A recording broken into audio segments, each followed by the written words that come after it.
La reconnaissance de paternité est un acte de volonté unilatéral de l'émettant, acte par lequel il déclare être le père, nous allons dire l'auteur d'une grossesse ou, si l'enfant est déjà né, il déclare être le père de cet enfant. C'est un acte qu'il faut obtenir de l'autorité communale lorsqu'on n'est pas dans les liens de mariage et que de ses œuvres, une femme se retrouve enceinte, qui porte une grossesse de vous, un enfant va naître alors que vous n'êtes pas marié, cet enfant, c'est un enfant naturel qui va naître. Donc il se pose une question de la reconnaissance de sa paternité. Le législateur a disposé dans le Code de l'enfant, loi 2015-8 du 8 décembre 2015, que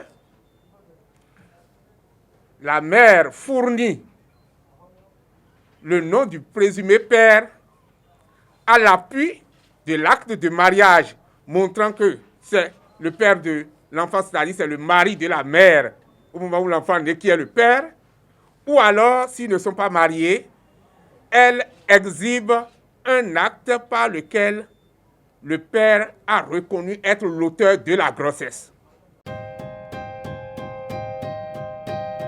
Mais l'obligation est déjà dans la pratique pour ceux qui sont, à défaut d'être habitués des maternités, ceux qui ont eu à s'intéresser une fois à la question de maternité dans notre pays, ils savent que lors des consultations prénatales, les femmes rentrent à la maison avec un formulaire. La nouvelle loi qui défraie les chroniques et qui fait le tour des toiles n'est pas aussi nouvelle que ça, puisque le Code de l'enfant a déjà prévu en son article 141 où il est stipulé que tout enfant conçu doit être reconnu par son géniteur dans les 3 premiers mois de la conception par les moyens d'une déclaration sur l'honneur faite devant l'autorité administrative la plus proche du lieu de sa résidence, faute de quoi l'enfant à sa naissance porte le nom de sa mère. Avec la réforme, désormais, toute naissance est inscrite au registre national des personnes physiques avant de pouvoir apparaître à l'état civil. Du coup, le curseur de responsabilité s'est déplacé, qui déclare l'enfant au registre national des personnes physiques. Assurément pas les parents. C'est plutôt le service public de santé qui a connu de l'accouchement de l'enfant qui déclare au registre national des personnes physiques l'événement de naissance. Les parents ont une obligation de collaboration pour la finalisation de l'acte, mais on ne dira plus que l'enfant n'est pas enregistré. C'est fini. Tel que le test est libellé, c'est pendant la grossesse. On doit le faire. Le Code de l'enfant dit dans les 3 mois de la grossesse. Le test actuel dit l'acte de reconnaissance de paternité est établi avec mention du numéro personnel d'identification du père reconnaissant. Sans préciser. Donc, si on doit faire une combinaison des 2 tests, il faut le faire dans les 3 mois de la grossesse. Parce que le code, la nouvelle loi n'a pas abrogé les dispositions du Code de l'enfant. Cette loi-là, ça va permettre à chaque membre, à chaque parent de prendre d'assumer sa responsabilité. Un enfant, ça se désire. On ne rencontre pas un homme et on lui fait un enfant sans son désir. Il faut qu'on s'entende sur la question. Lorsque vous prenez le risque de faire un enfant comme ça, les enfants disent piège là, où on dit on m'a piégé. Les enfants pièges là, lorsque vous prenez sur vous d'en faire, vous assumez les conséquences. Oui, mais ça veut dire que cet enfant est foutu, c'est faux. Il y a des enfants dans ce Bénin qui ne connaissent pas leur père et qui vivent. Lorsque le nom du père est inexistant, l'enfant évolue dans la vie avec le nom de sa mère. Mais c'est du bon sens.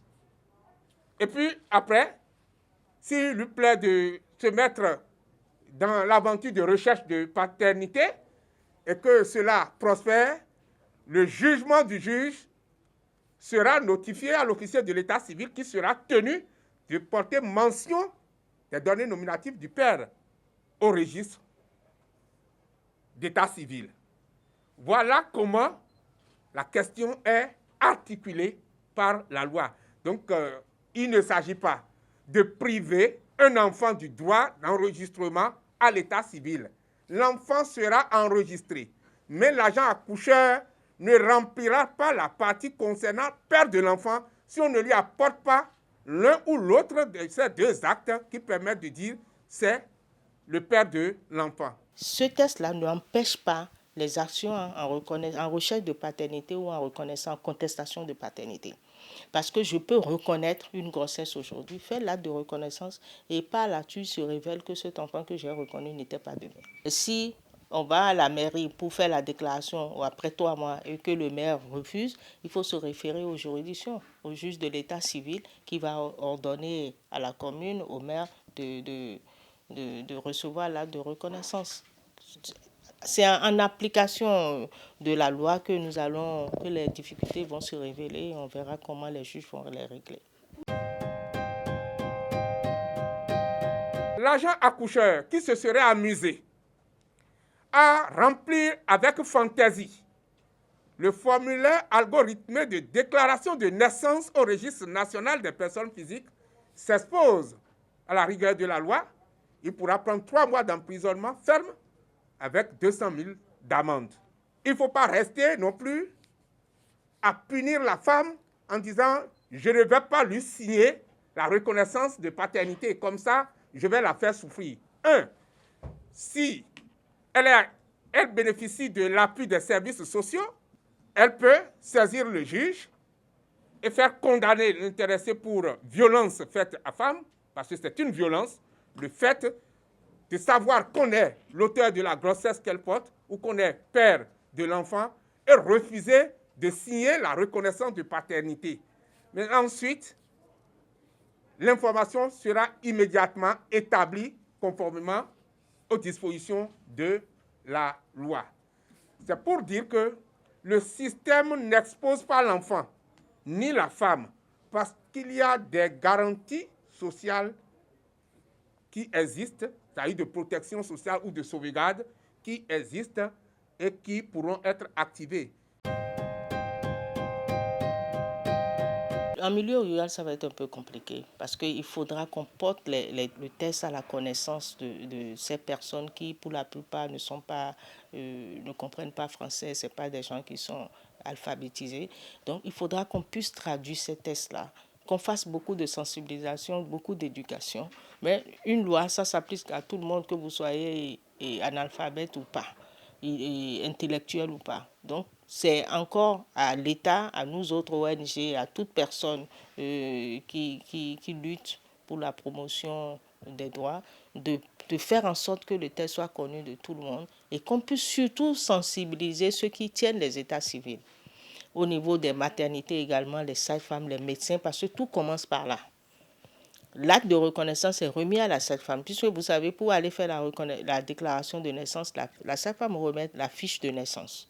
Il faut que déjà à ce niveau, qu'elles comprennent qu'elles n'ont pas le droit de porter le nom que la dame leur a donné sans avoir vu l'acte de naissance ou l'acte de reconnaissance. Lorsque commence déjà à ce niveau à dire non, le père qui vient faire la déclaration, qui vient dire c'est mon enfant, on lui dit retournez à la mairie, allez faire la déclaration. Si vous ne l'avez pas fait dans les délais, allez devant les juridictions pour le faire.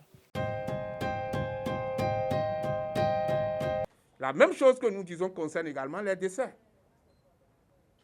Ça concerne également les décès. Vous savez, nous avons habitude dans ce pays de fêter les décès.